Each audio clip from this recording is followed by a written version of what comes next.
Hello there guys, and welcome to the 100th episode of Genuine Chit-Chat. This week I am joined by my first ever guest on the show, as well as one of my all-time best friends, Rhys Willis. Any of you long-term listeners or eagle-eyed people, or potentially anyone who listens on Apple Podcasts will note, this is not the 100th release on Genuine Chit-Chat. I believe it's number 152, which isn't quite as much of an exciting number, but it's the 100th episode. Because I split a lot of the longer episodes into two parts, it means that the releases do outweigh the actual episodes. However, this is the 100th episode released, and I thought I'd do something a little bit special, which I talk about a little bit in the chat itself, and that's have one of my all-time best friends and the person who really actually helped me start the podcast and get it going and things, even agreeing to be on the first ever episode, and has always kind of supported me in that way. So I'm just really thankful to have him in my life, and this is a good way to kind of showcase it. And we had a lot of fun. You know, the chat's a bit longer than the normal ones. Didn't split it at all. It's just a really cool, wholesome chat as a sort of insight into mine and Rhys's friendship.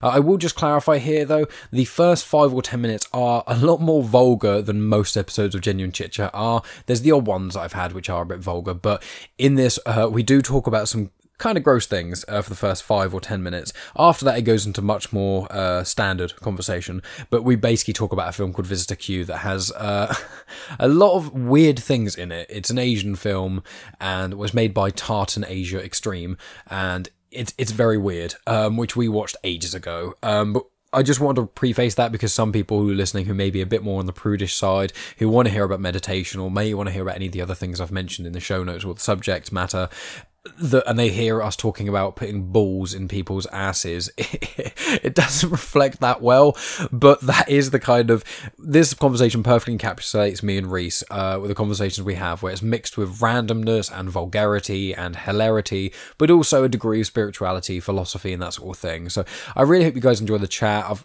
include details in the show notes and things, so I'm not going to go through the bullet points of that. But I just want to say to everyone listening now and anyone who has listened to any previous episodes, I really, really appreciate it. Whether you listened to one episode before, or this is your first episode, or if you've listened to all of them, which I don't think anyone has yet listened to all of the episodes, but I know that Tony Farina is quite close from what he's told me.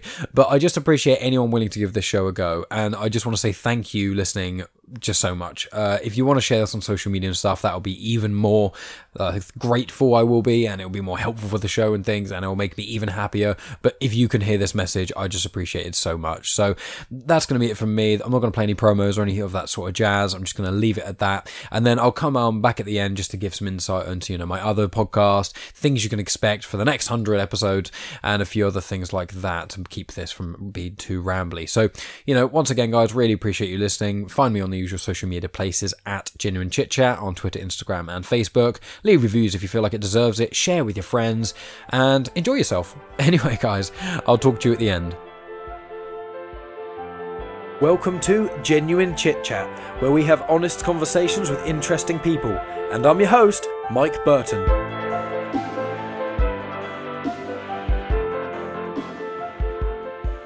So we are here. I'm going to lay on the sofa because I'm a proper host. Wearing my pajamas, looking all fancy and nice. Very professional. I do look very professional. I might actually do the voice recording thing on here as well, just to be sure, because, you know, last time I did it, it was a bit of a yikes moment. Today, what we're going to talk about is that I actually reached out to him to come on my podcast, and he said no. Really? No, he didn't respond at all. Oh, okay. Completely ignored. Simp ignored. I guess that's better than saying no. Yeah, I think so.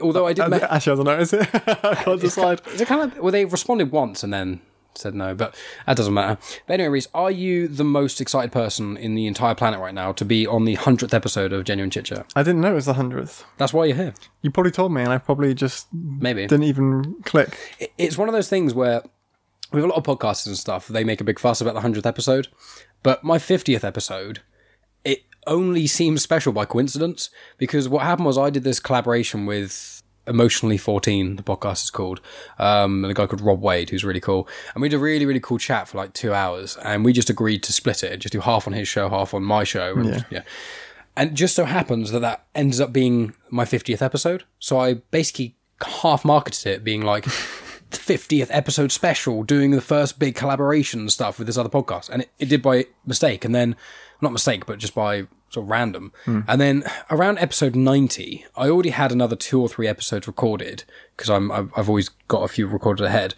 And I got to about episode 90 and I was like, it's probably too late to really do anything special for the 100th episode because like I was trying like almost too hard. What can you do? Get someone on actually important and not me. Is that what you mean? Well, this is the thing is like for a 100th episode, you think someone has to do something grandiose. So it'd be like, oh, I'll do this massive 5-person podcast and we can all talk about it. But that becomes a mess and a pain in the ass to edit. But there's a ball in the ass. Yeah. I mean, it wouldn't be very pleasant having a ball in the ass. But depends who you talk to. Yeah, I think I'd rather... I don't know, because if I had to put my ball in someone's ass, I think that would be more unpleasant for me than it would be for them. Depends what kind of ball we're talking about, I guess. Doesn't it? Well, yeah, I mean, I'm talking about my testicles. Talking like a bowling ball. That's probably not going to be great. Even with someone's testicle, I can't imagine them be particularly good for both parties, really. Yeah, bowling will be horrendous, but like if I had to shove my testicle into someone's asshole, if it was like a porn star asshole, it would be fine because they're kind of like, gaping and it's horrendous. But if it was like a virgin asshole and you push it in, like the tensing of the sphincter would actually probably hurt the ball quite a lot. I can imagine so, yeah.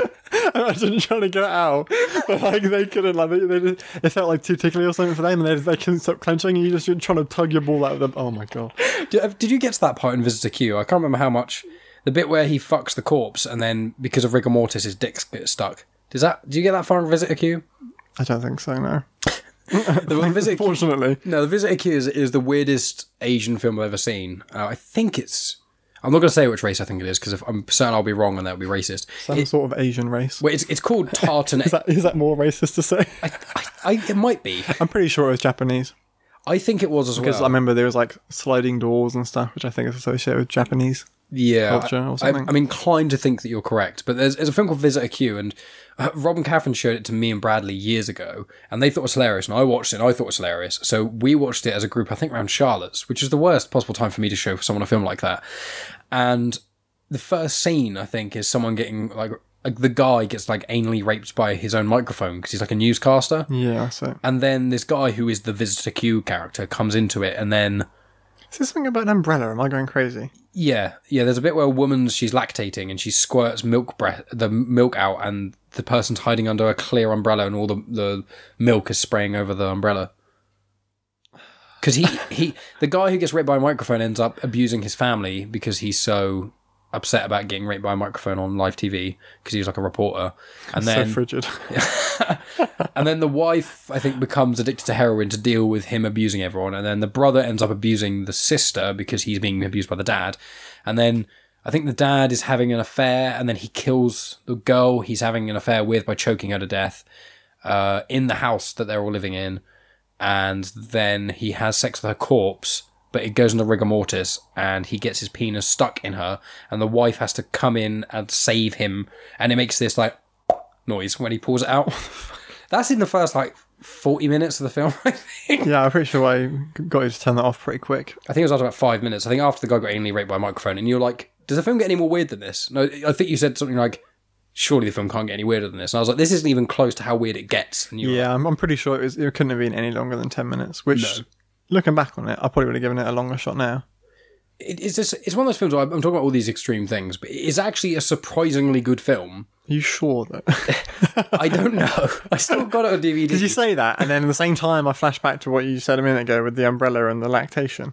It sounds really weird and out of context. It's a really, really fucking weird film. Like, it's weird, but things to a degree make sense. Like the lactating bit, it sounds really weird, but Visitor Q comes in and basically I don't know, what would you call it? If you're squeezing someone's breast to get the milk out but you're not drinking it, what would you call that? Milking them like a fucking cow? Yeah. He does that. He does that to her, and somehow that relieves some of her pressure and some of her upset.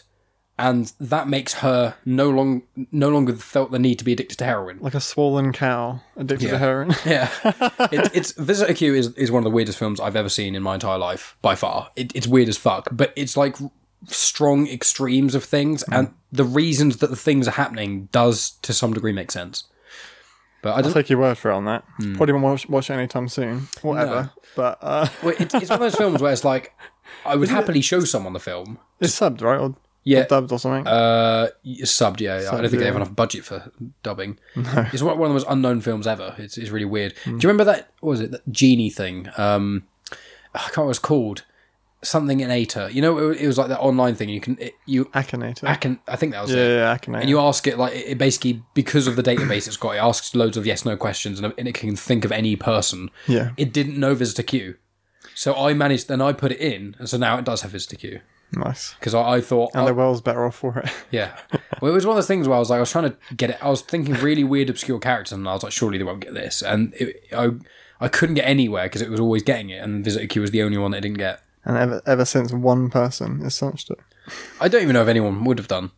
I don't think that is actually the case. But I ended up talking about the 100th episode thing, wasn't I? The reason I wanted to have you on as well is because obviously, I don't know if you realise this, but you are one of the main reasons that really helped me start or continue with Genuine Chit-Chat. Because when I first started talking about it, I discussed it with you, and I think Jasmine was actually the person who gave me the idea initially, or something similar. Yeah, it was, Mike, you like to talk so much, why don't you fucking put it to good use? Yeah, why don't you put it to get used and stop talking to us? Fuck off. And then I spoke with you and like Bradley and TJ and a couple of others, and obviously, I'd say probably about, those are people who have come on the podcast, but I'd say of all the people who said they would come on the podcast, only about half actually did. But obviously you were the first person to come on the podcast, and then you've been on, this is probably your fourth time, I think? Because you came on to talk about video games. Third or fourth. I know, yes, it's the fourth time. Because there's the transgender conversation, video games, and the first time. Yeah, I was on one with Josh. Yeah, that was...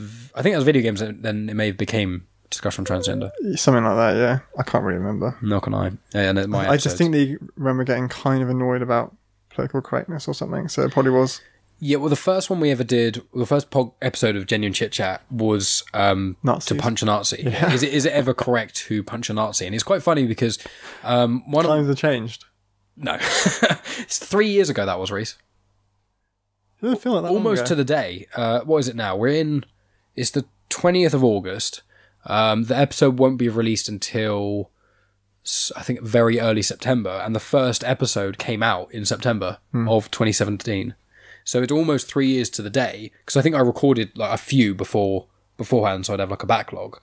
But yeah, it was to punch. Is it ever? Because I remember that was the time where political correctness, the next wave of it, hit everyone, and there was that thing going around which everyone was basically chanting, or when people on social media were saying, "Yeah, you can always punch a Nazi," and it was like we had the discussion of it's not that simple. I mean, you look at the whole America police situation. Well, yeah. Yikes. Well, it's one of those, isn't it? It's one of those things that it kind of helps spark the first episode of the podcast. I do every now and then bring it up, but there's people who listen to Genuine Chit-Chat, and some people have started from the beginning, which for a podcast like story related or something, or like Critical Role or something like that, that makes sense. You should start from the start. But mine is just every episode's its own thing. There's an ongoing lore with Genuine Chit-Chat. Like, you've got to learn, you've got to build up the lore, you know. Well, there is to some degree. Find out the betrayals and Well, just notice who I said would come on again and then didn't. Yeah. But it was also when I first started this 3 years ago, I hadn't met Megan or anything. So there's like a subtle lore of me meeting Megan in some way, or rather Megan just being on a podcast at one point and then suddenly yeah. But it was a weird one. But with that first episode, is it a right to punch a Nazi? It was Tony Farina, actually. He's a regular listener and a mate of mine. He's been on the show. And he said that he went back and he's listened to almost every episode of Genuine Chit-Chat, which I would not necessarily encourage anyone to do. He's a special kind of person. Well, I'm proud of every episode I've released. I don't think there's any necessarily bad episodes. It's just there's like, even though I'm on episode 100, it'll be like 160 or so, like actual releases, because obviously I split a lot of the episodes in half when they're really long. Give me a couple of bangers. I'm new, I'm uneducated in the world of Mike Burton, and I want to listen to 5 bangers.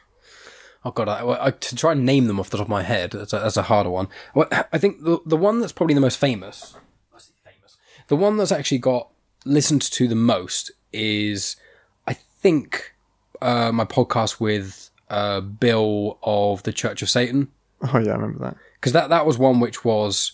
my listenership jumped up quite a lot from that, and I think there's quite a few because Bill M, he has his own podcast as well. And there's quite a few people in the Church of Satan community which listen to podcasts. So I think that kind of helped. So if any of you are listening right now and you're from the Church of Satan listenership, hello, thank you for listening. Thank you for continuing to listen. Hail Satan. Well, to be fair with the people with them, they don't hail Satan, right? Well, no, because they don't believe in God. No. Or Satan. It's like a mockery. It's like an anti-religion. That's kind of... It's one of those things where I really like talking to him and I want to have him on again. And I don't want to devalue his beliefs, the community with it.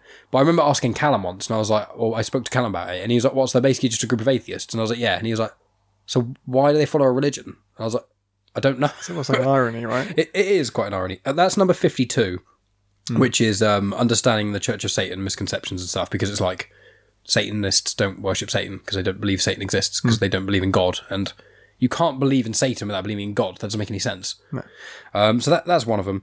I think I had a chat with a guy called Maxwell Ivey. That's a great one. Which is number, I think I'm actually looking at it now, but I don't want it to play. But you can't read.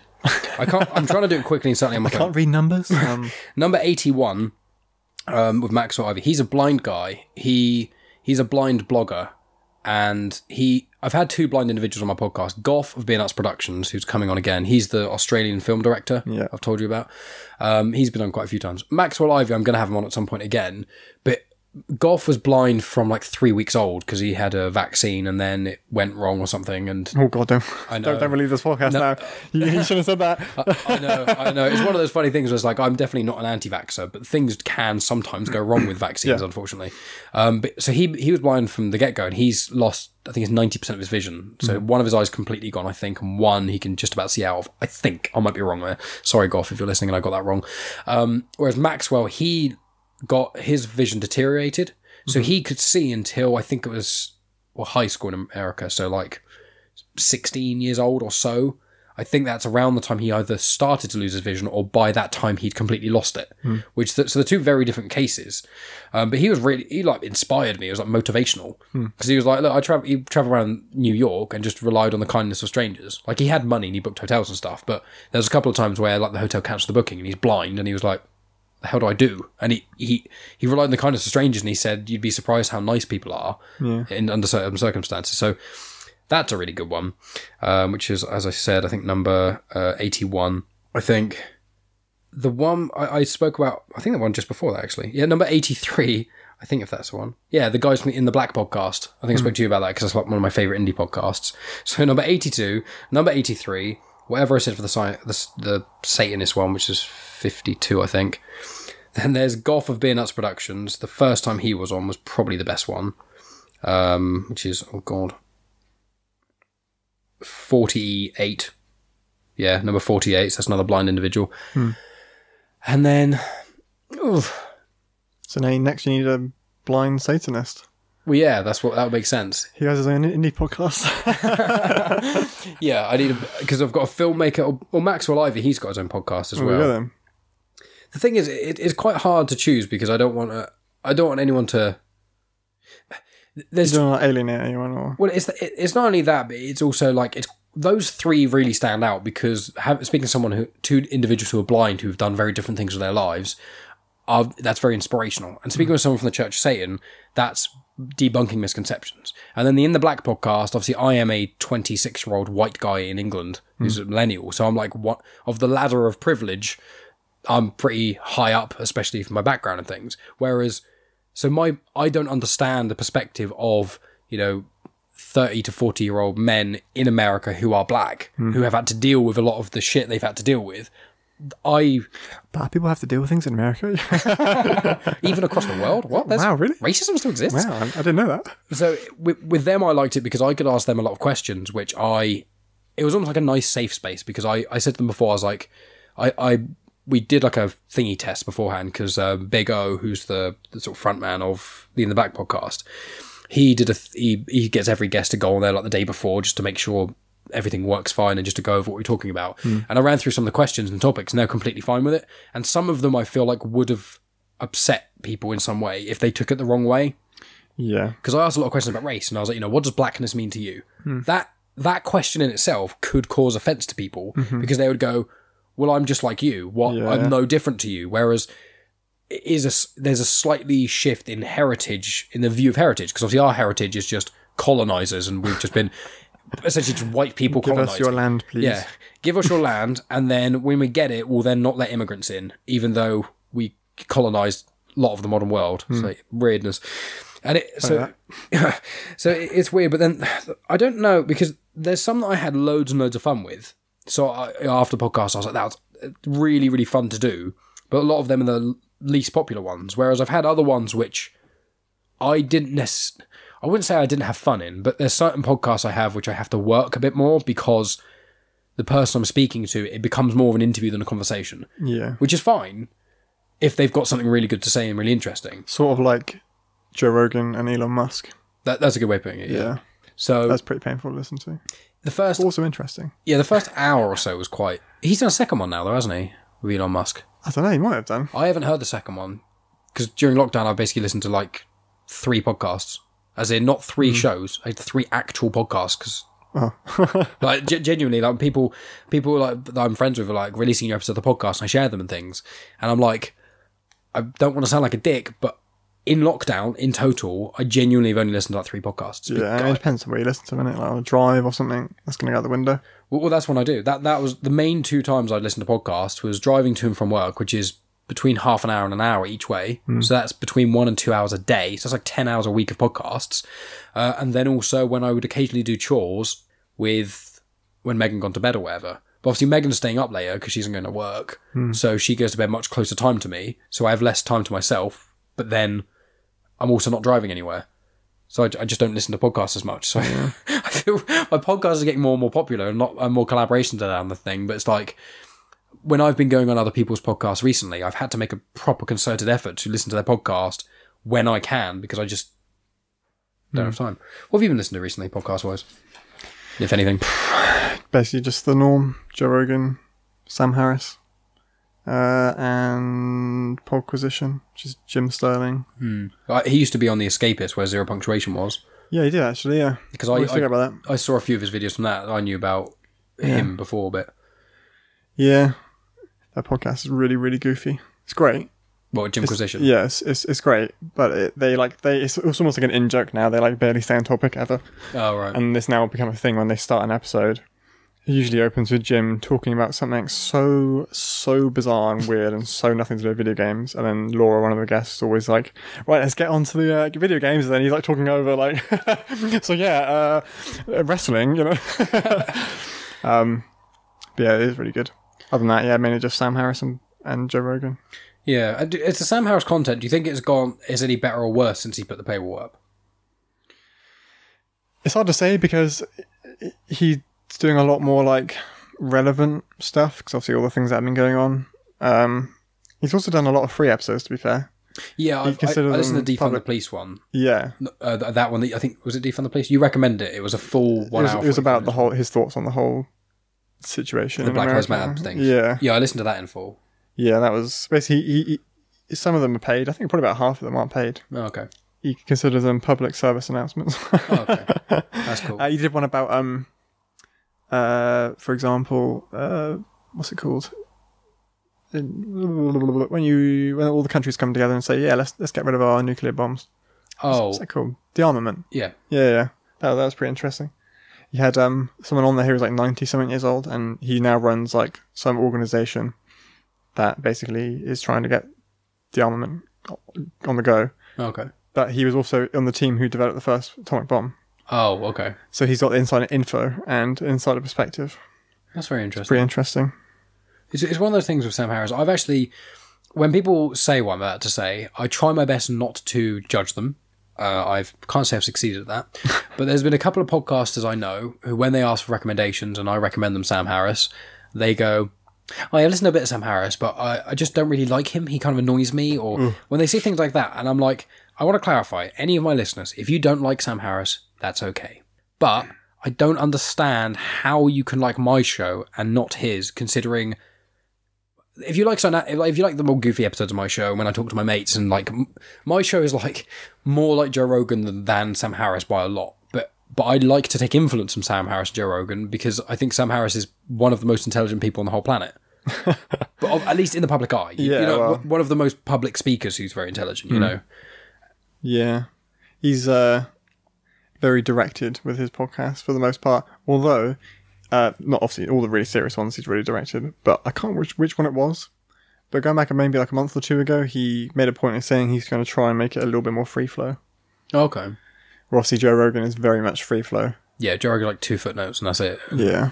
Well, that's the best. Joe Rogan's like, let's just talk about meat and hunting and MMA. bears and MMA and let's have some shrooms. The thing is with Joe Rogan is I understand why some people don't like him, and I have found that when I got really into Rogan I've been doing podcasting for 3 years, and I think I've been listening to podcasts for about 4 or 5. Because I remember you're actually the reason I got into podcasts as well. Do you know that? I can't remember. Well, basically, you got me into Scroobius Pip because you showed me Stunner. Yeah. And then he started a podcast and had the first episode was with Russell Brand. And at that point, I was listening to Russell Brand's Trues on YouTube. And then, or around that sort of time. And so because Russell Brand mentioned being on Scroobius Pip, and because you got me into Scroobius Pip, I then listened to the Scroobius Pip podcast with Russell Brand. Russell Brand's got a podcast. Yeah, that's what it's called. It's behind a paywall now. Is it really? Yeah, which is ironic considering who he is and what he kind of stands for. But yeah, it's called... Yeah. Because he went on Sam Harris' podcast, and that was him promoting his new podcast. Yeah. And he went on Joe Rogan's podcast doing the same. But because of that got me into the world of podcasting. And then Scroobius Pip always mentioned Joe Rogan, because Scroobius Pip went on Joe Rogan's about a year or two before he started his own podcast. And I went back and listened to the episode that he did with Joe Rogan, and I really liked that. And then I listened to a few others of Rogan, and then I told you about it. And then I think I was telling you about podcasts for months. And then at one point you went, wait, is podcast free? And I was like, yeah. And you're like, what? You're like, I didn't realise. And then you just downloaded it immediately. And then since then you've been... Yeah, I asked you as well. I was like, how did you get them? Like, you have to like download the thin thing. It's on an app. I was like, what? Wait, so it's a free app and you can just listen to like unlimited hours and hours and hours of free audio content? Yeah. What? Oh, okay. Oh, I see why you've been talking about it so much the last few months. I get it now. Yeah, I didn't explain it very well, but because of you getting me into Scroobius Pip and sort of other things, it worked in that sort of way. But it's with Rogan, when I was really into Rogan like 2 years ago, when there was a point where I was basically only listening to Rogan. I wasn't really listening to anything else because he releases like 3 or 4 a week. They're each 3 or 4 hours long. So you don't really have, if you fully commit to Rogan, unless you have a disgusting commute or you don't have many other hobbies, or rather you have other hobbies where you can listen to podcasts while doing them, you can't really listen to much else. No. And so when I got really into Rogan, I actually had to make a concerted effort. I was like, right, I need to stop. I can't be a podcaster. And the only podcast I listen to is Joe Rogan. It's a very normie podcast, isn't it? It's a scrub podcast. It's great. it's almost like... It's like getting in your foot in the door. It's like playing Kirby in Smash and that being your main. It's like, it can be your main. Baby's first podcast. Get to Rogan. But then I obviously branched out a bit more. But in that time, when I started to branch out, I listened to, Sam Harris, then I got into In the Black podcast and lots of the other podcasts I now do actually listen to. I was finding that about 30% of his podcasts are the same. Not like word for word, this 3-hour chunk is the same as a 3-hour chunk. But if you listen to like 5 episodes of Rogan, about 30% of it will all be about the same thing. Yeah. Which is, as you said, it's MMA, DMT. I know the reason I know it's dimethyltryptamine because he said it so often. Yeah. Psilocybin mushrooms, hunting, bears being crazy and insane, and occasionally big animals chimps killing people. Yeah. Then occasionally politics, and then working out and MMA. And sort of half conspiracy theories, things that are slightly weird, like aliens. And saying it's entirely possible a lot. It's entirely possible. So I do get why people don't like Rogan, but Rogan's at that point now where he makes so much money and he's so famous stuff, he can have whoever the hell he wants on. And comedy was the thing that was getting me. I think I said to you it was about a year or so ago. I was getting quite frustrated because just talking a lot about comedy, particularly for us who any Americans listening. English people don't really understand American stand-up, which I feel like is sort of the same the other way around. Yeah. I mean, we watch Rogan things before, me and you together. Yeah. And they're funny. And I watch other American things, and they're funny, but I never find them barely laughing. And for the most part, I laugh at like 20-30% of the things they say. Yeah, I'm the same. Different worlds, I don't understand. American TV shows that are meant to be funny, absolutely fantastic. Yeah, Parks and Recreation is obviously a peak one, but there's also... I know you're not the biggest fan of Brooklyn Nine-Nine, but that's really funny. And but they're all vaguely made by the same person. So he speaks about American stand-up a lot, and it's welcome a decent amount, particularly when he has one of them on, and they're pally and they have good chemistry, and it's funny. But other than that, yeah, it's can get a little bit tiring if you don't, particularly considering we're not in that world and we don't even know most of these people. Like, it may be a bit different if there's some context of watching them do a gig or something. But well, that's the thing, because I listen to Joe Rogan. I've watched Joe Rogan stand up rather, and I think he is funny. I don't think he's hilarious. I think he's funny. But then the only American podcast, the only American comedian I've watched that I think is actually genuinely hilarious is Tom Segura.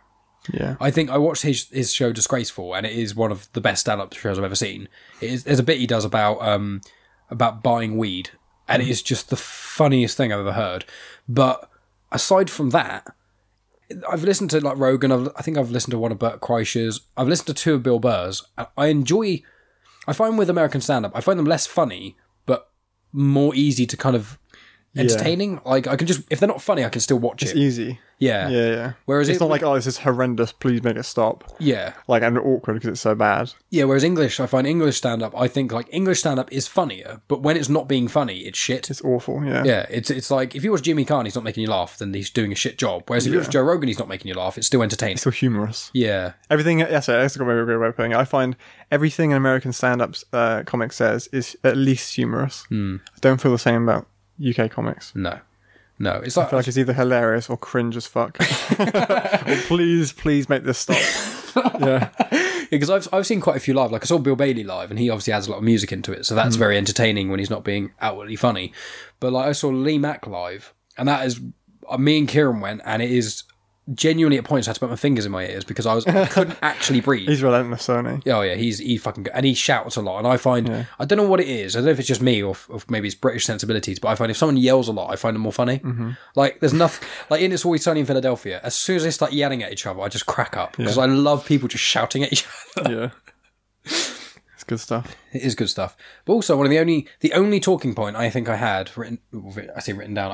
I've written. Here's my little notebook. You had one talking point. You had to write it down. Wow, that's an essay. How long did it take you to write that? I literally wrote Rhys's name and his surname. I don't know why I wrote it down. I know your just in case you forget my surname. Friend of like 13, 14 years. Yeah, I mean, well, what are we now? Well, we're 26, so I think it's been 15 years now.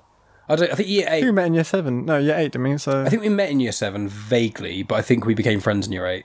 Because it was that weird thing, because in year 7, for some reason, they didn't put me in top set for everything, which makes me sound like a twat saying that. Because you're stupid. Like, it makes it sound like I'm being an ass, like, why did they put me in top set? But it's like, I got really, really good grades in primary school, and then I did mocks, and I did really well, and they just didn't move me up until year 8. So it was really weird, because obviously I was with, like, Little Louie and people like that, which is fine. I didn't really click with any of them that well. So I was just like, okay. And then suddenly year 8, I was like thrown into the deep end where everyone in like the top sets were basically already there. So as well as me being who I was in secondary school anyway, which is horrendously unlikable, I was thrown in... quiet, reserved, respectful young gentleman. Yeah, not a curly-haired, fat, loudmouth, know-it-all virgin. That was it. Fat Loser Virgin, that was my nickname. That's not actually a joke. That was actually my nickname. Or light bulb. Light bulb was when I bleached my hair blonde. Yeah. That was not a good moment. I mean, it was a good moment for me. It was a good moment. I loved it. It was a good moment for everyone who was around me. Not only was it any of the outcasts or the air quotes nerds, none of the attention was on any of them because it was all on me. Yeah. But also, all the nicknames, Bleach. Bleach. Absolutely astounding. Whoever came up with that, honestly. The weird thing is that Rob and Catherine credit you and Robin for that, but you and Robin credit someone else for that. So, I would never have thought something so clever. But that's what I mean, is no one has taken any credit. Everyone thinks it's someone else. So it wasn't me, I can tell you that much. It sounds like a Robin thing. That's what I thought, but I'm pretty certain we asked him and he said it wasn't, but he said he wishes it was. But it might have just been Robin fucking with us. Maybe. I do remember one of the most specific things I remember Robin saying to me was when we were walking through Miller's Pond and he said... I can't remember why. I think it was around the time... It was the turning the tide of from where I was getting ripped on constantly and couldn't deal with it to understanding banter and being involved with it. It was around year 8, 9 where the kind of transition happened.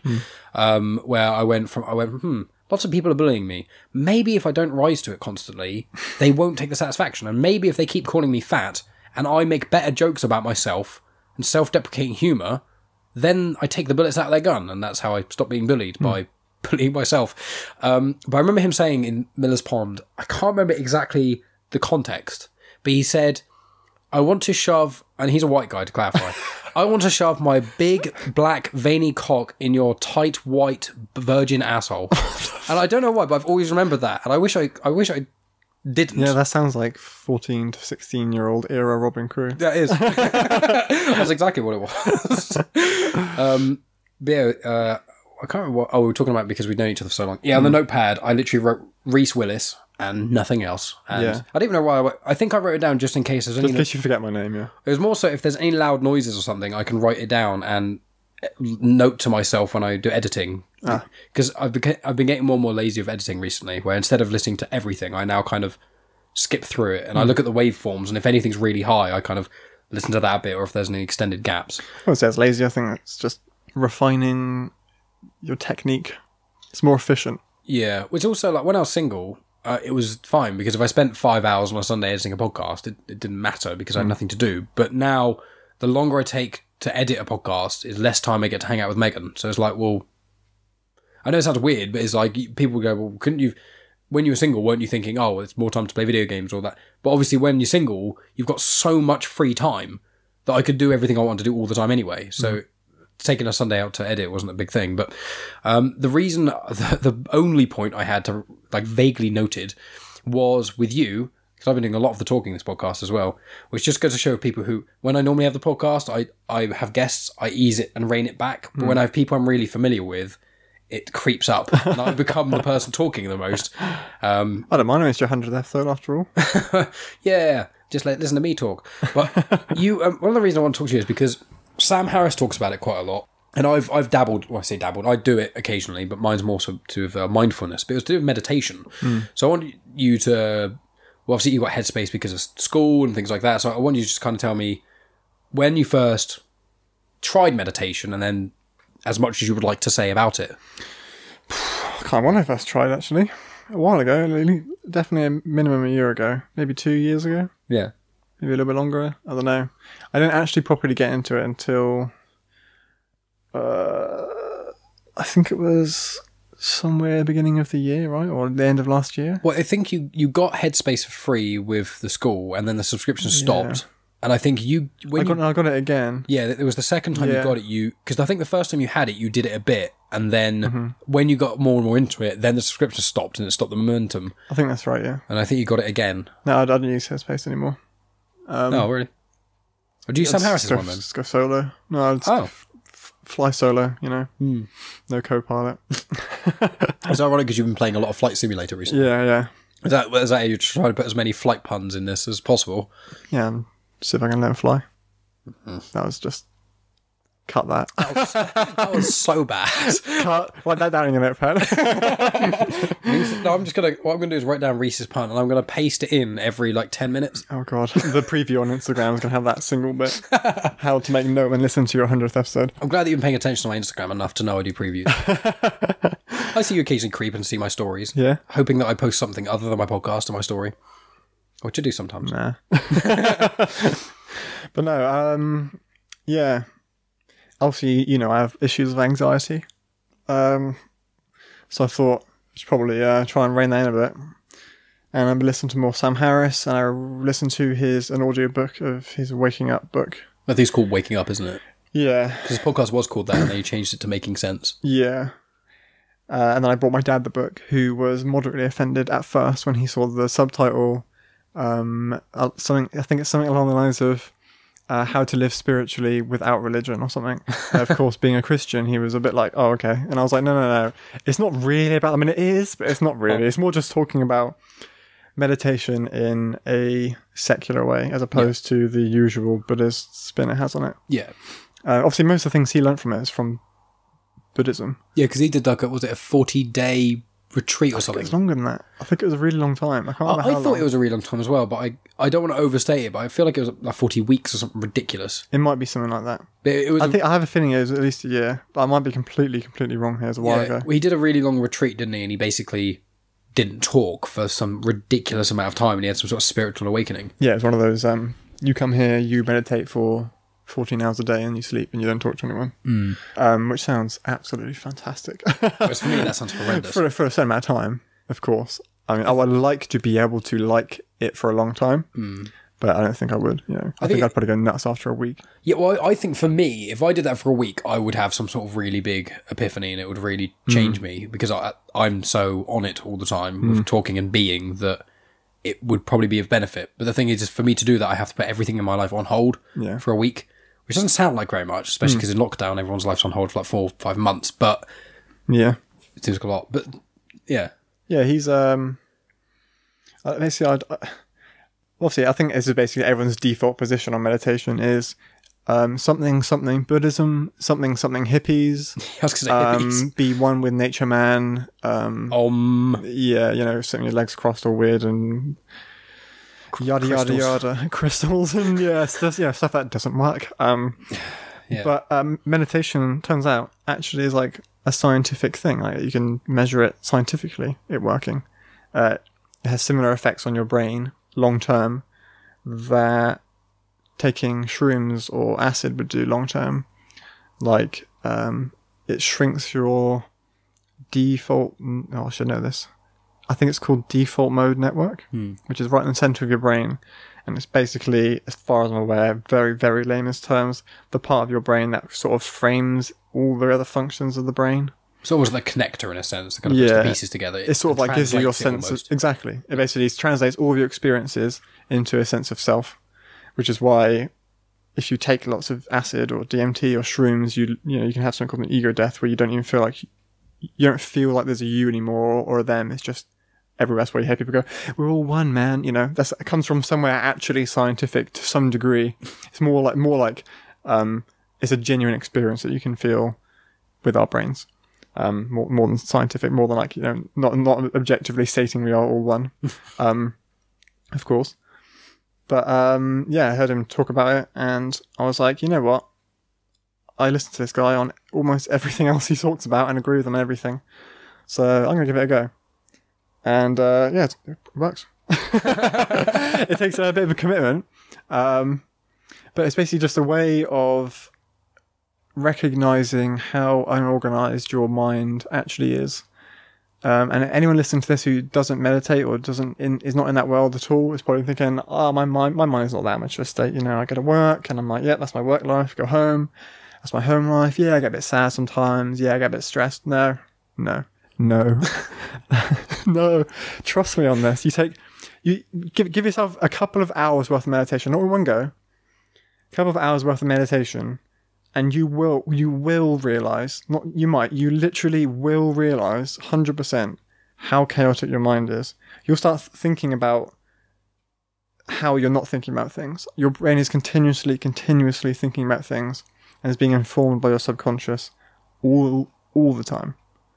So meditation is not necessarily a way to clear your mind and to silence it. It's just to recognize that's happening, which turns out is very good for dealing with certain psychological issues like anxiety, which is very much a sort of subconscious response to things that are irrational. I don't know.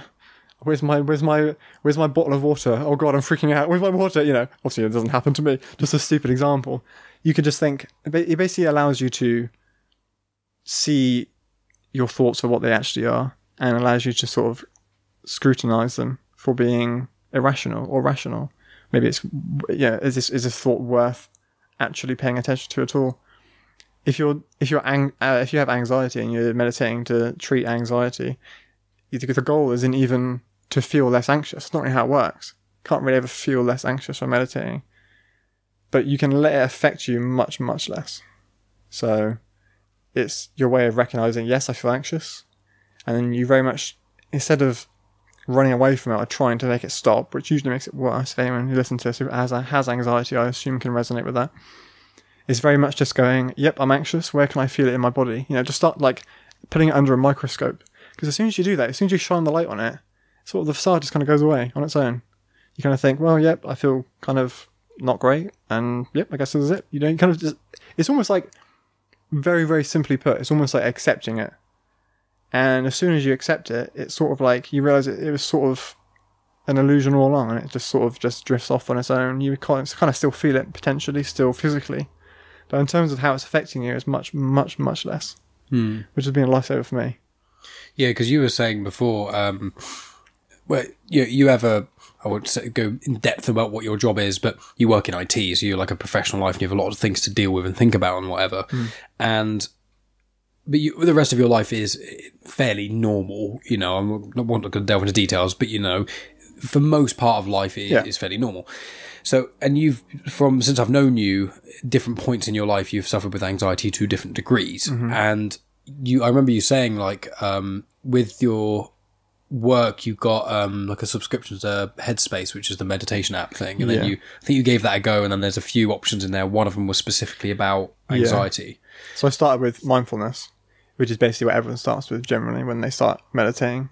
If they're going for the standard sort of... That's what I do. How Western culture has adopted meditation, it usually starts with mindfulness, which is basically what I was just describing. Of course, there are other types of meditation, but I don't really know much about them, so I'm not going to speak on them. Yeah, well, there's the only vagueness I know about other meditation practices is like some of them is... I think, is it chakra or something, where you basically chant something almost? I think it's Zen meditation. I think it's Zen. I don't know. It was another one where you have a mantra. Yeah, because the mantra, that's the one, because there's the mantra, which is you either say something out loud to yourself or you repeat it in your head. Then there's guided meditation, unguided meditation, there's meditation for goal, there's some meditation that's better for sleeping, anxiety, lots of sort of different things. Yeah. And I remember you saying that you were practicing and you were doing like 10-15 minutes a day or something on the Headspace app.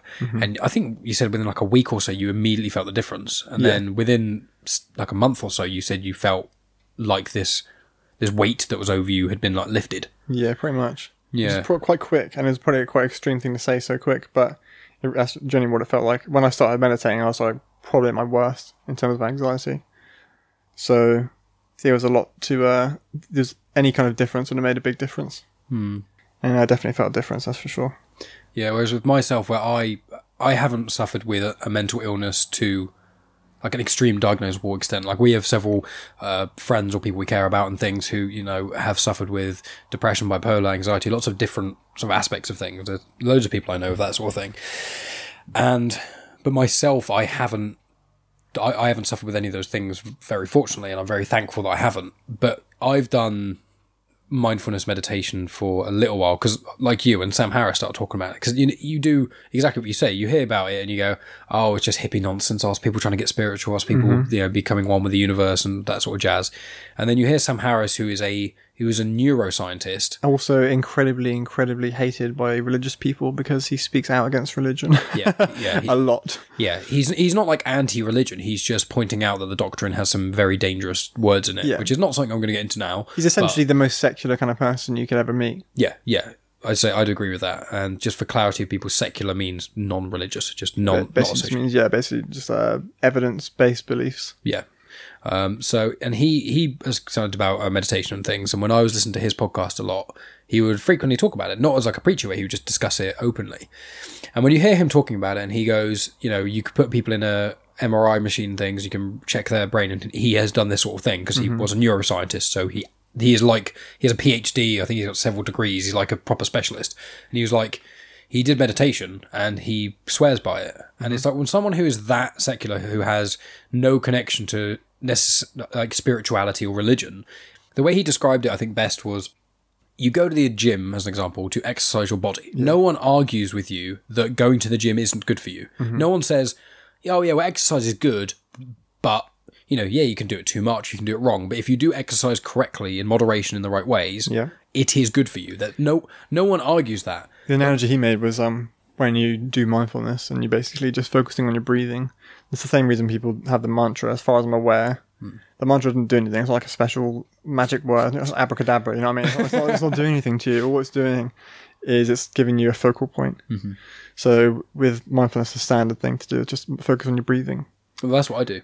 And and also there's a little bit more to it than just focusing on your breathing. For people listening, I think, well, that sounds stupid. It's easy. There's a little bit more to it than that.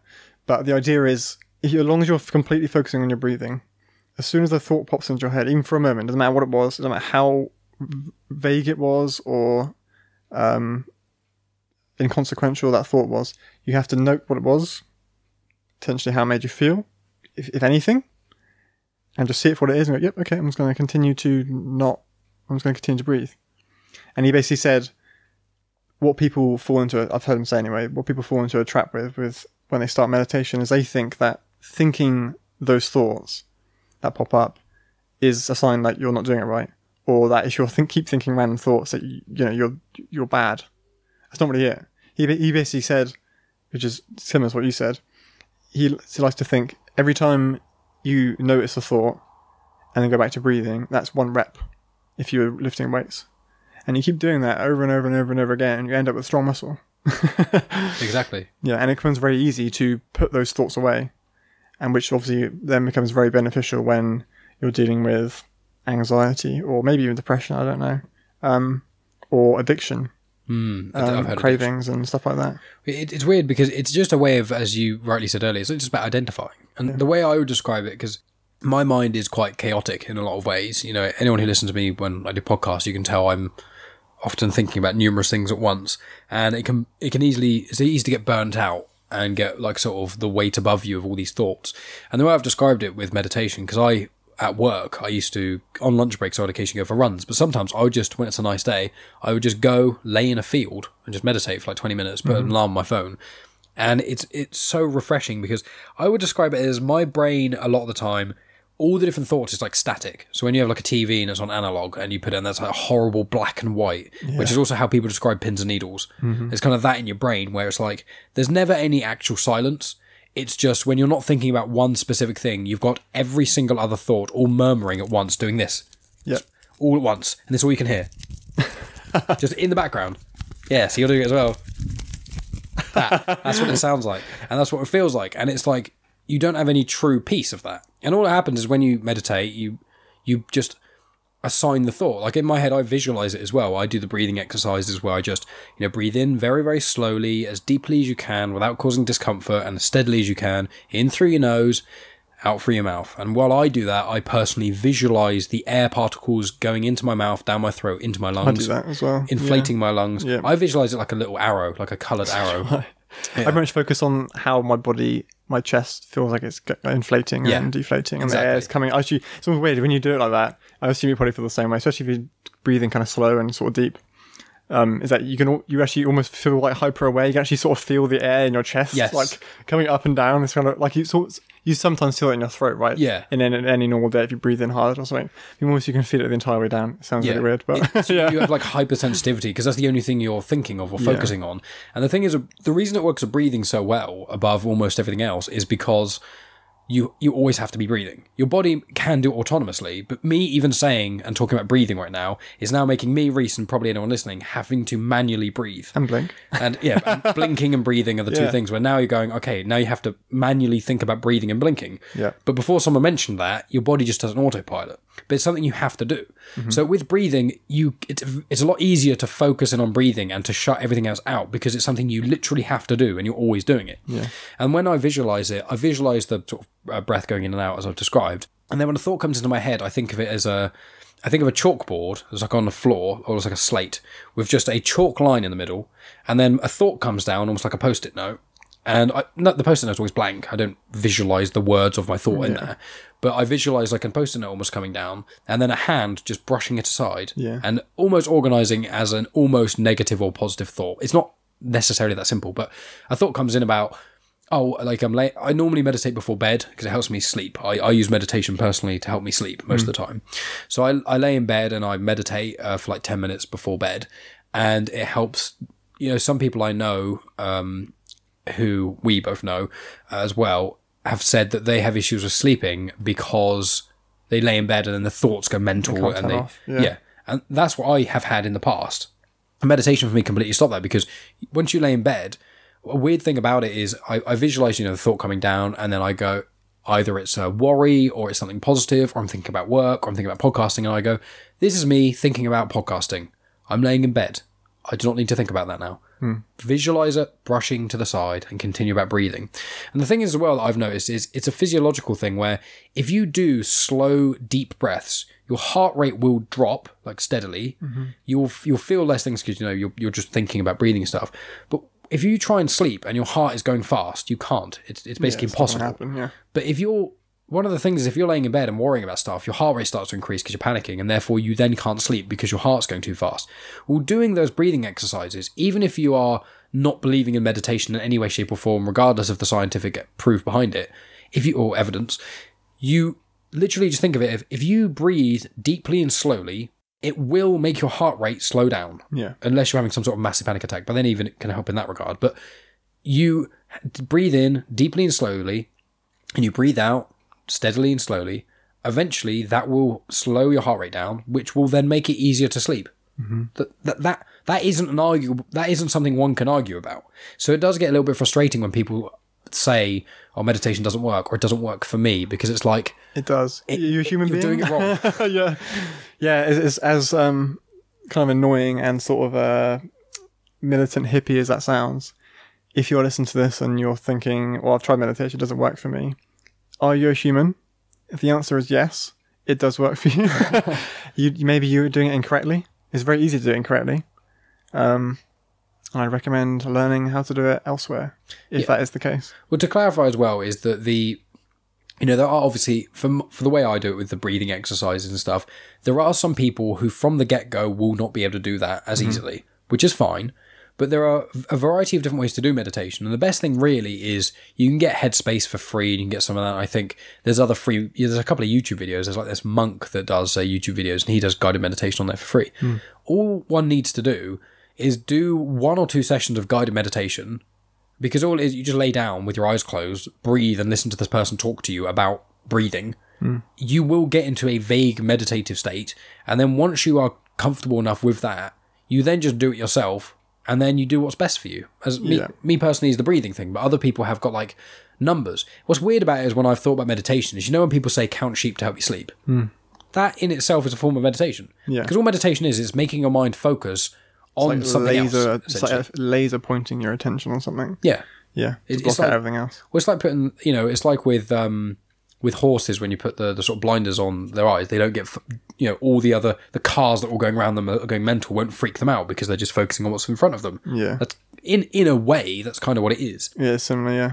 Yeah, but I'm glad that you spoke about that, honestly, because it's one of those things where it's like, I never want to sound preachy about meditation. I hate talking to people about it. Yeah. Because I want to get really excited about it, because I literally feel like it is basically, like, I'm not talking about a life hack, you stick your fucking, you get a can of Coke and you spin the cap around and you put your straw through it. No. I'm talking about an actual improve almost every aspect of your life hack. Thing is with meditation, not only is it good for, anxiety and basically chilling out and relaxing and whatever, it's very good for, because obviously you become very, very used to and good at noticing your thoughts. You then start to actually question, this may actually sound unappealing to some certain types of people, but you start to question why you're doing certain things in your life, or moment by moment, that you would normally justify to yourself. Yeah. Like, I feel like I've been less self-serving since I started meditating, because every time I want to do something that will make me feel better about myself, I'm mentioning something around someone, so that I can talk about something good that's going on with me, or posting online. Obviously, I don't post anything online. My immediate thought is, why am I doing this? It's like, well, if I really hyper-focus on it, I really think about it, I'm doing it because it makes me feel good.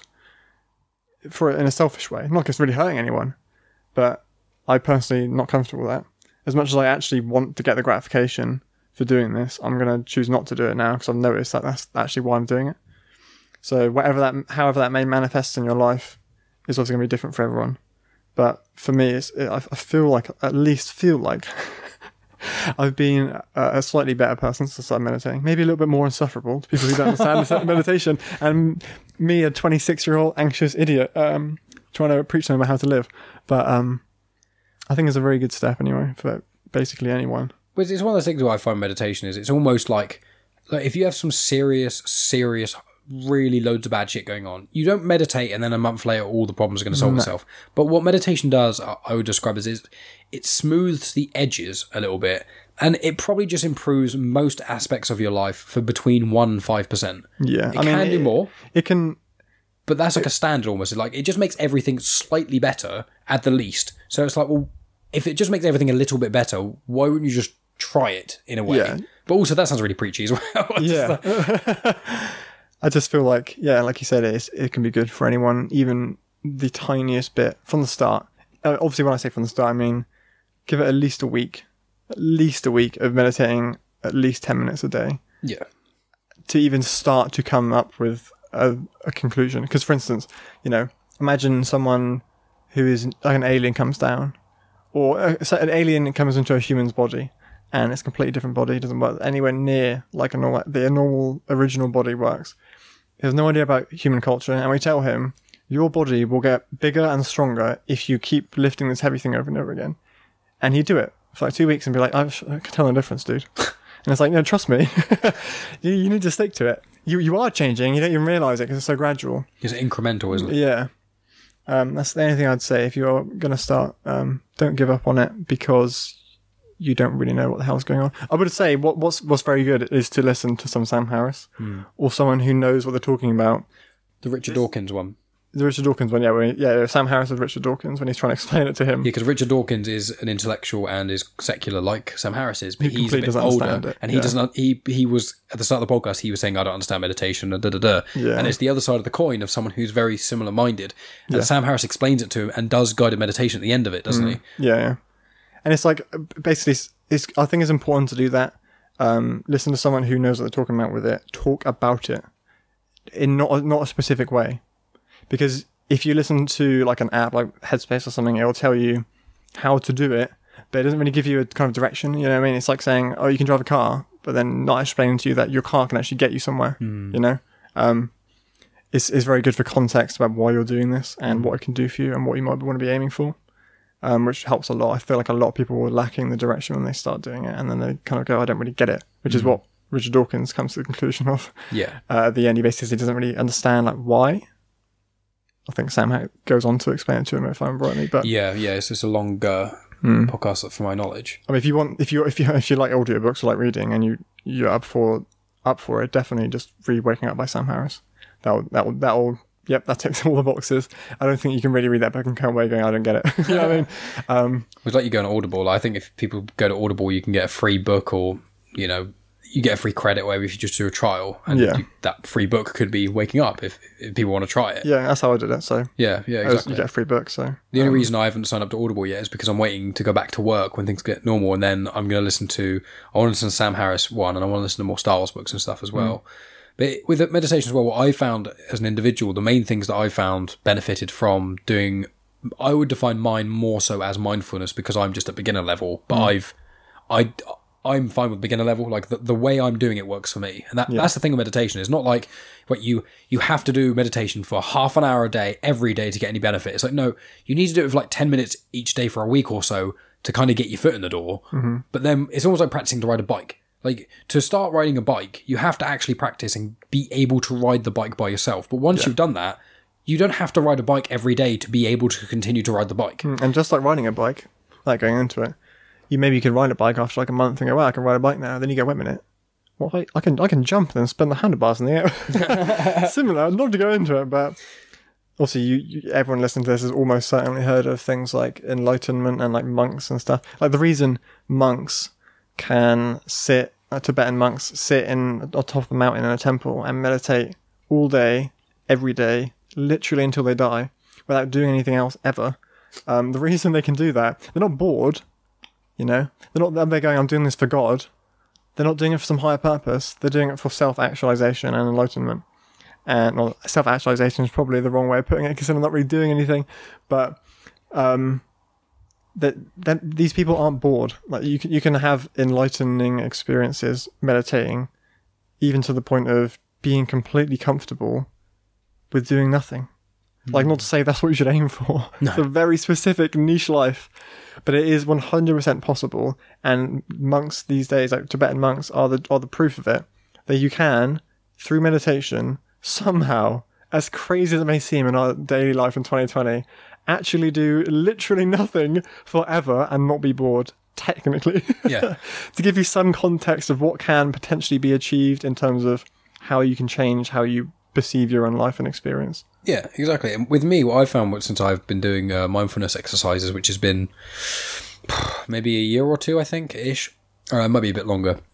But what I found is just like, if I'm really stressed, I don't have to meditate at that point to deal with the stress. I often, it makes it easier to get out of it. Like I think Sam Harris said it best, which is like, if you meditate and you recognize your own emotion, it won't stop you getting angry. But when you get angry, it makes you calm down a lot quicker. And makes you recognize it. Yeah. Yeah, because like with me, I found that like in arguments and stuff, I used to be very much against apologizing. Not like people shouldn't apologize, but I almost inherited it from my dad, which was the ego side of it, which is not wanting the vulnerability and not wanting to say, oh, I'm wrong about this, I'm sorry. Because I used to have a weird thing about apologizing and admitting I was wrong because my dad had a weird thing about it, so it kind of fell on me. But once I started to apologize and once I started to accept I am not right about everything, which is very obvious, but it wasn't to me.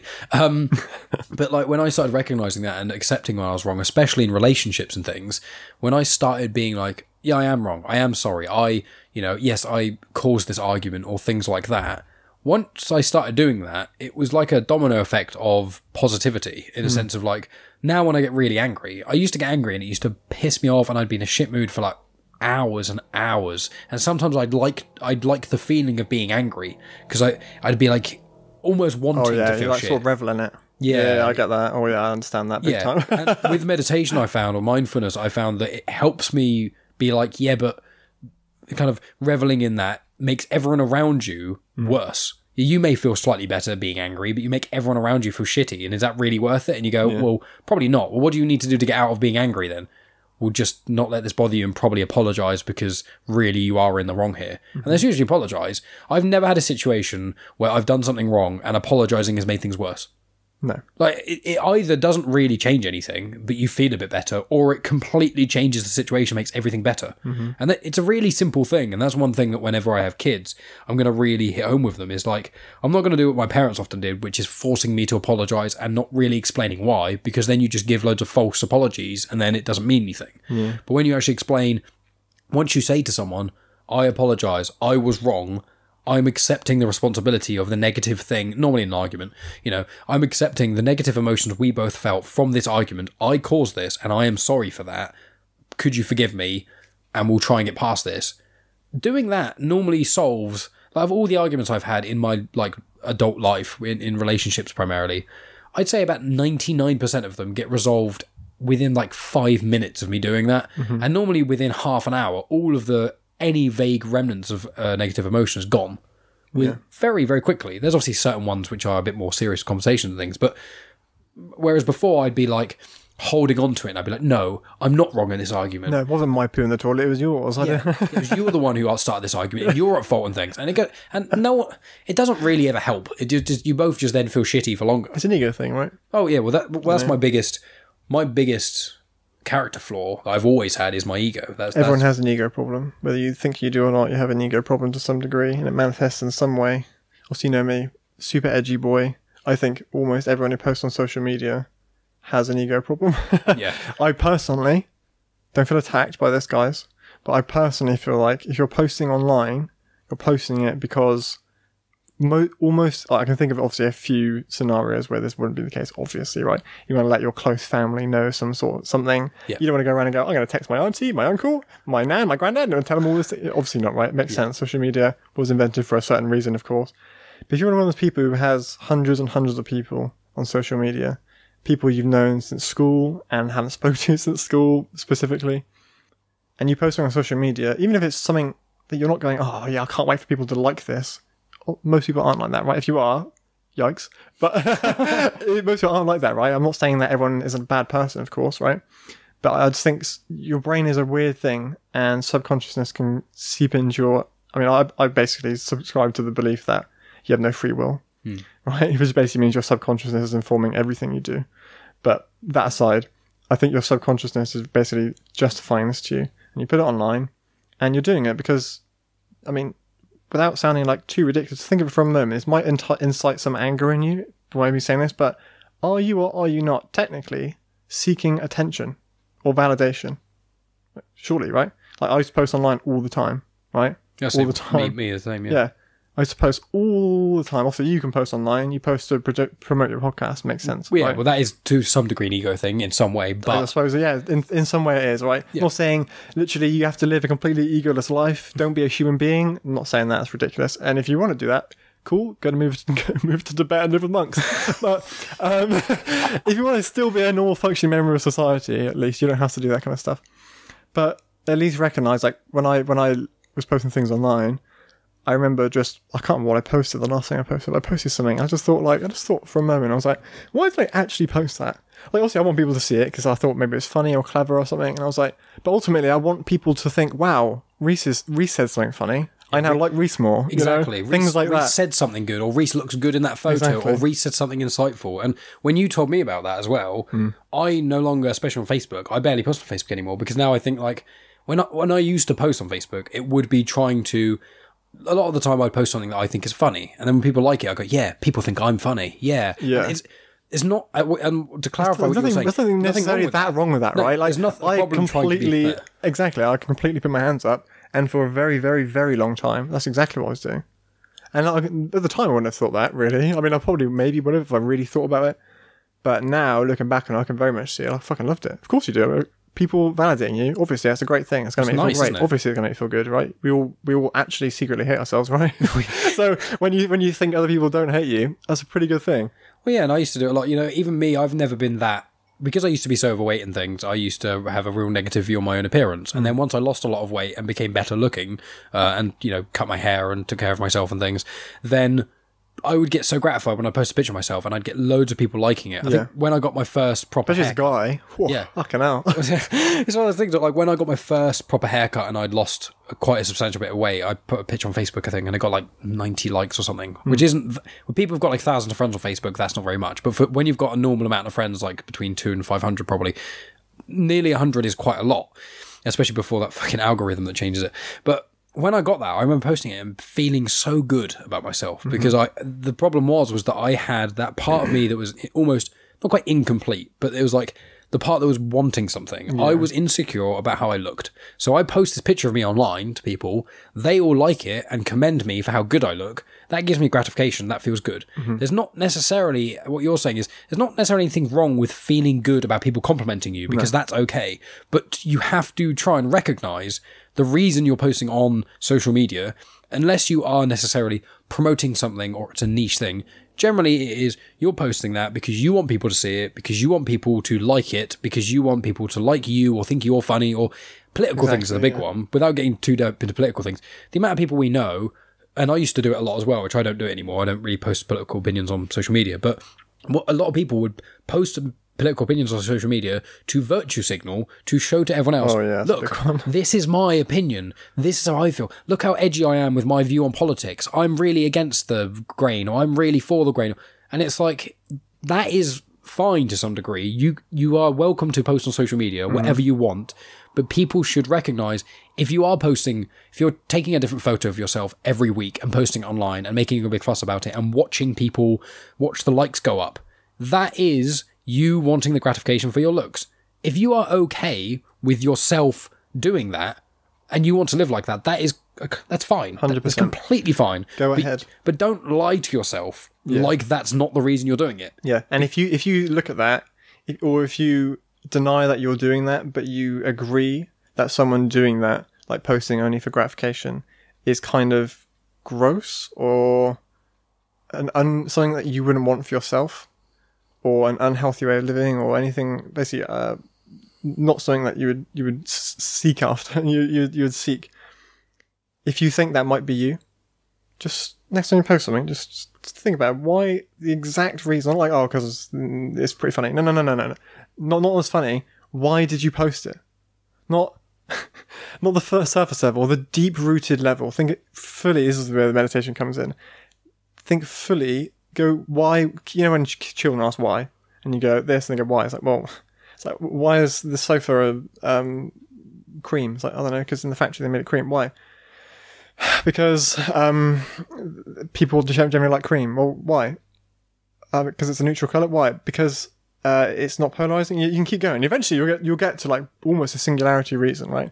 People like it. This sofa is green. No, green. This sofa is cream because I don't know, whatever reason that might be, right? Probably neutral and it fits with everything. Yeah, I don't know. That's probably quite a surface level example I gave there, but you can keep going until, I mean, like, you know, you can do it with a kid, and it'll come to like, because literally like particles do this thing, you know, gravity exists, stuff like that. It comes down to like the most fundamental. Do that with yourself and your own reason and why you're posting something online, and I'm willing to bet you'll probably come to the fairly uncomfortable conclusion that you're doing it because it makes you feel good. There's no other reason. No, it's not necessarily that you want to. I mean, also there's a small part of you that wants to share this funny or interesting thing with the world, right? But are you also doing it for ego? And if you are, and you're happy with that, go ahead, I guess. I mean, I wouldn't personally agree. That's not something I would want for myself. But if you recognise it and think, yep, I'm cool with essentially just, like you said, you felt like there's a part of you missing, seeking after that, something to fill that void. In an unhealthy way. Yeah, in an unhealthy way, instead of feeling okay in and of yourself. And not needing it from externally. If you're okay with that, go right ahead. Fucking post online. Fucking go nuts, mate. But I honestly feel like most people wouldn't honestly come to that conclusion that they would actually want that to be why they're posting online. That's why when I say that to people, most of the time I get sort of like nose turn up to me. It's like, because I mean we all know it's true. It's not the worst. Like I said, it's really not the worst thing in the world, right? No. If you're a really really attractive woman and you post a picture online with your tits half hanging out, and you look amazing, and everyone likes it, who's being hurt in that situation? No one. Literally no one's being hurt, right? So it's not the worst thing in the world. That's why I really hate talking about this with people for the most part, because I feel like I'm being like, well, I'm just an amazing person, and you're causing harm for people. Social media, like, no, guys. I mean, ultimately, right, if you're a really hot girl and you post online and you get 100 likes, you've technically made 101, including yourself, people quite happy, right? But is it really that healthy for you? Just ask yourself that question. And like I said, if you come to yes, it is, then whatever, knocks yourself out. But if not, maybe, if so, or if not, maybe start meditating, and you may change your mind, or may your perspective may change a little bit on it. Yeah, and it's to kind of finish things off and things. It's about, in some ways, about moderation as well. Like I still do occasionally post on Facebook, but yeah. I used to post all the time, and you go back on those Facebook memories, which I used to check my Facebook memories all the time as well, which I don't anymore. I can't really be arsed half the time. But it's like, I would post all the time, everything I'm thinking, everything I'm doing and stuff, because all the time I want people to know that I'm doing something interesting or fun or exciting, because my insecurities were that I'm not funny, or I'm not smart, or I'm not interesting, or and it comes, and when I could kind of recognize that, I was like, I don't really need to post on Facebook every day. I will very, very occasionally post on it. Normally now I just share memes, but like, and that's mainly because I see it and it's one button click away. I've always said this to Jasmine, like talking about this subject, because Jasmine more or less agrees with me, right? And this what I think we've been talking about, right? Jasmine being my girlfriend, for anyone who doesn't understand the context. What she says is that what we say to each other is, well, mainly me saying to her, because I preach about this kind of stuff to her, is the only things I can really, really fully understand, and I don't think anything to do with ego, are sharing something with your close family that you would actually want to tell them in person. Of course, then there's the weird thing where, like, you have hundreds of people online on your friends list, and you know that. So ask yourself, why are you really doing it? I mean, ask yourself this: if you have like a baby picture and you want to share that baby picture with your child, with your family, with everyone, or with your family, but not everyone in quotes, set a group on Facebook or whatever the hell it is, and share it to be visible only to your close family. If you don't want to do that, maybe consider why you don't want to do that. So sharing something actually big news with your whole family, sharing something genuinely hilarious that you want other people to feel joy because it's so fucking funny. Go for it. Memes are fantastic. Where would we be in 2020 where if we don't have memes? Jesus Lockdown would be a lot worse without memes. Right? You want to share funny things? Go for it. If you are genuinely funny, right? If you as a person are genuinely funny, and you want to say something because you're giggling to yourself because it's so funny, and you because you want other people to feel the joy, not that you want other people to think that you're funny. You want other people to feel the joy. Go for it.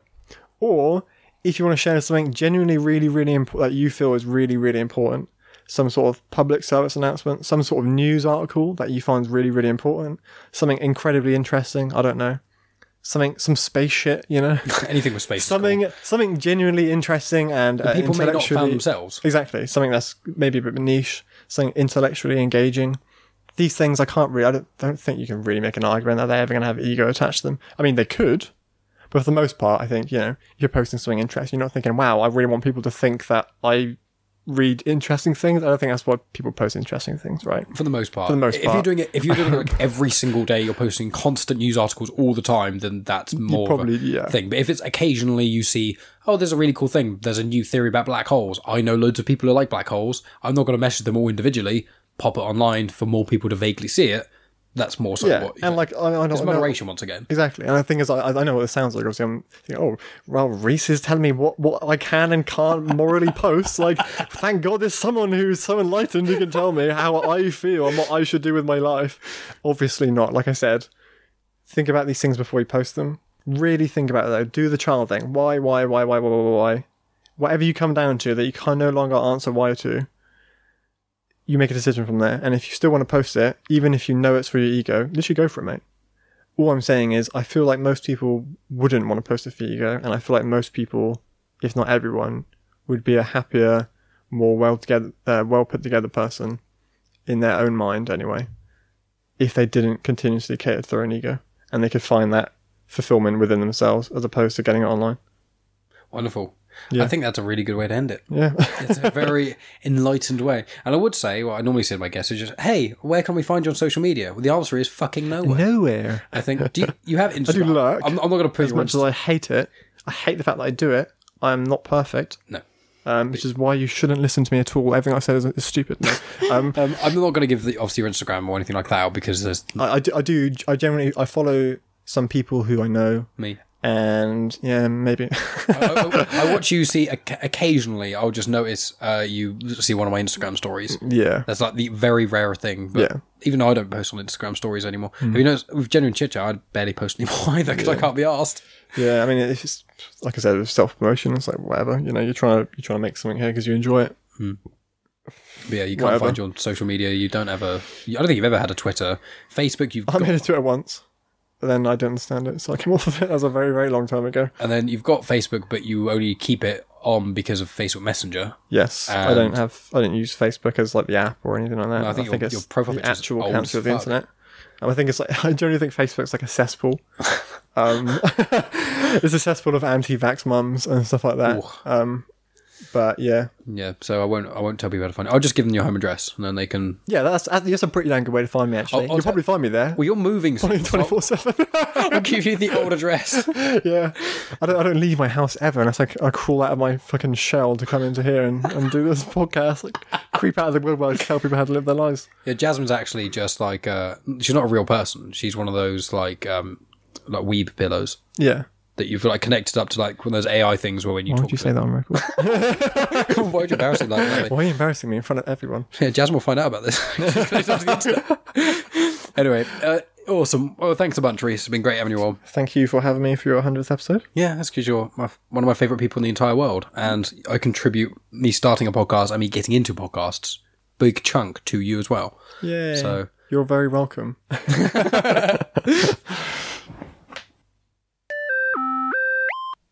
And that's the end of the podcast. Thank you so much for listening, guys, especially on the 100th episode. I really, really appreciate each and every one of you listening all the way up to the end. So big thank you just to all of you guys who have helped me, supported me in things, the little random messages I've had or the reviews or anyone who's just shared the show, anything like that. It helps me keep going because if anyone is not aware, there's no ads that I play on the show.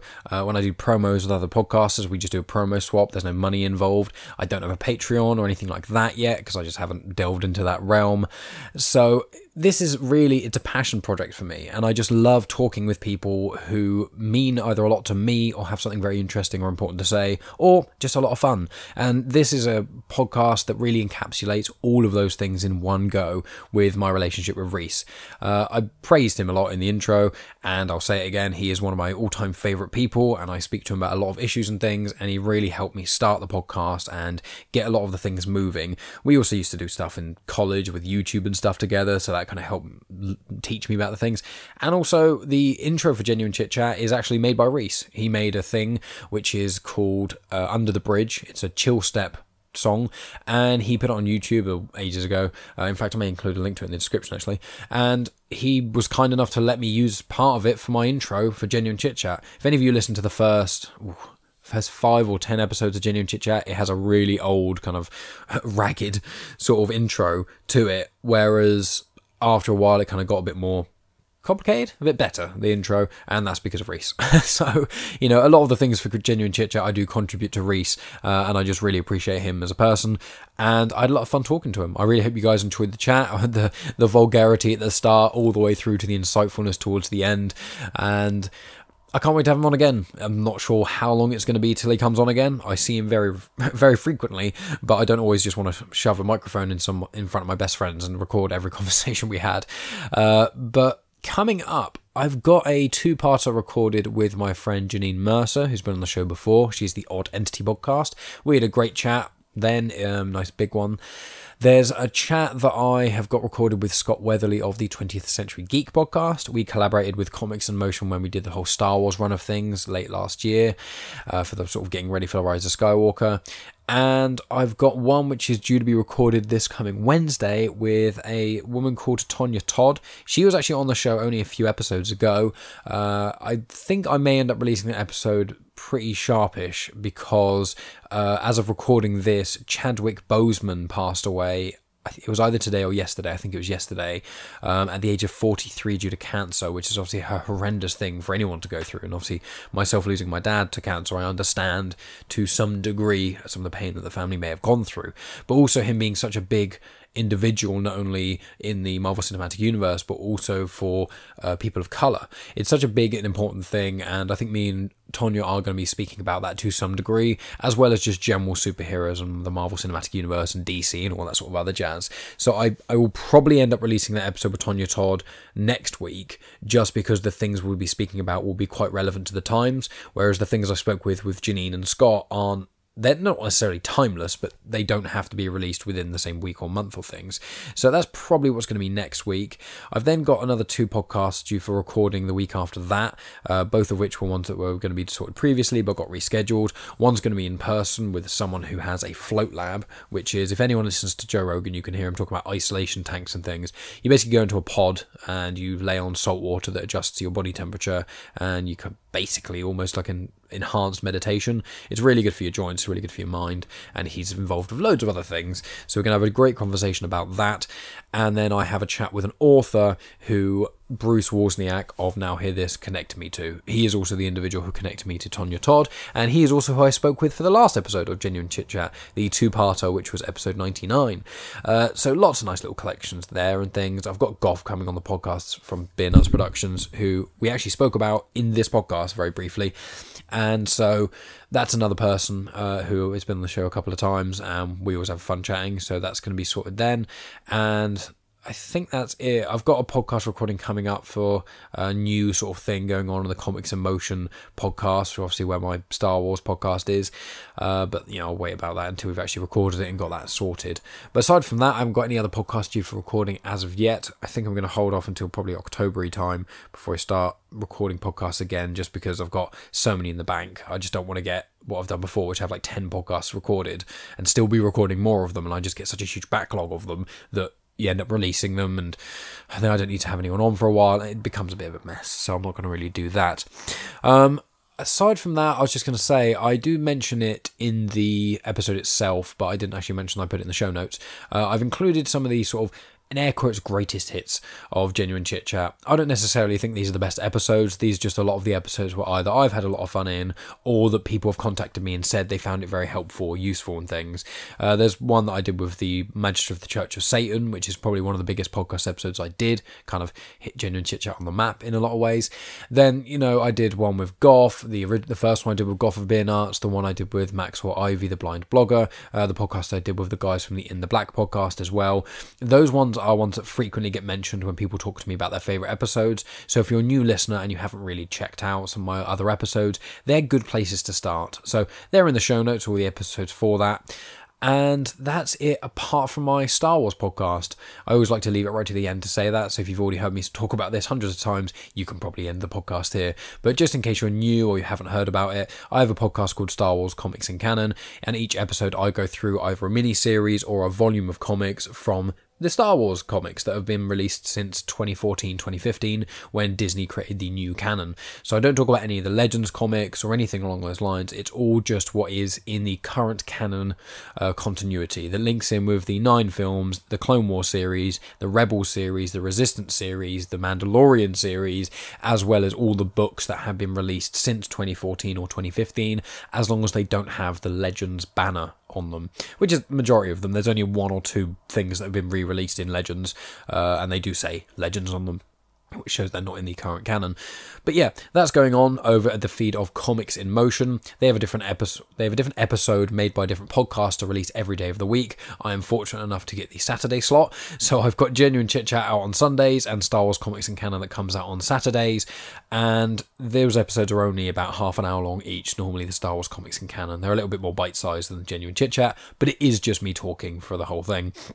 And episode 25 of Star Wars Comics in Canon is coming up, which is mental thinking I've been doing it for like half a year. And it's a Q&A. It's a questions and answer one. So if you guys have any burning questions about Star Wars, even if they've been answered in previous episodes and you just don't want to listen to 25 episodes just to check, any questions at all about Star Wars, you can send my way and I will respond to them on the episode. As I said, that's going to be episode 25. If you send me a question and you want me to mention your Twitter handle or any other social media or anything that you're doing, even just your name, let me know specifically, otherwise I'll just read the question. But if you specifically say please read out my name or my Twitter tag or website or anything else, I will read that out for you on the show. But otherwise it will just be the questions. I've got a question about Darth Maul, how does he die in Phantom Menace and then show up in Solo. I've got a question about how Dooku became sort of bad and evil in some ways. I've got questions specific about the comics, like the Dark Horse comics, which of them are canon, any of those sort of questions. But if that sounds like your kind of bag where you just want to kind of absorb more Star Wars content without having to fork out for the comics or without having to spend time reading, and you don't want to get all the audiobooks and things for all of the, because the comics don't have audiobook versions of them. So this is me kind of explaining the narrative, explaining some of the connections with other Star Wars content and things, and just kind of summarising a lot of the comics so you don't have to read hundreds and hundreds and hundreds of comics to get insights into certain characters.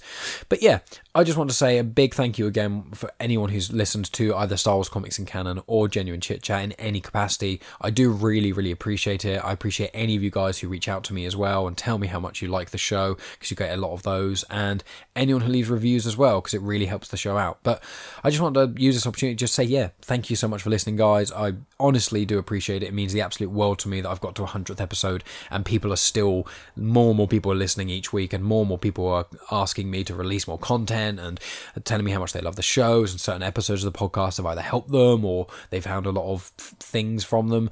Anything like that, I just really appreciate. So even if I made one person in the world happy from doing podcasting, that would be amazing. And according to a lot of you guys, it has been a substantially higher amount than just one. So thank you so much, guys. Here's to another 100 episodes. It only took me 3 years to get to this one, so it's probably going to be on the 6th year that I'm going to get to the 200th episode, which is quite a big milestone to get to, but we shall see about that. Anyway, guys, thank you so much as always for listening. I can't sing your praises enough. And I'll be back next week with another episode, so look out for that.